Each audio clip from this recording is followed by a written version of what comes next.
Hello, YouTube.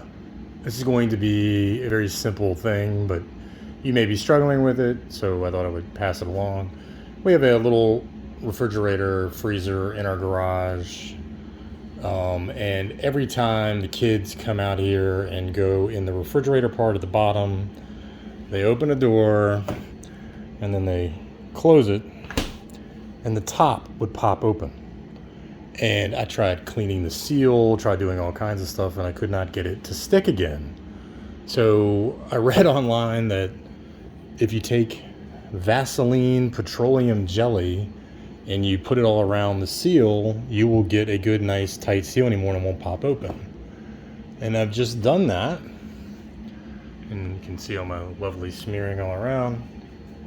And I cleaned, the inside. And now when you close it, it stays shut and doesn't pop open unless you pull it open. And if you slam it down here, it's not popping open anymore, which was the big problem we had. And if your refrigerator part's doing the same thing, you can put some Vaseline along that seal and it'll take care of it also.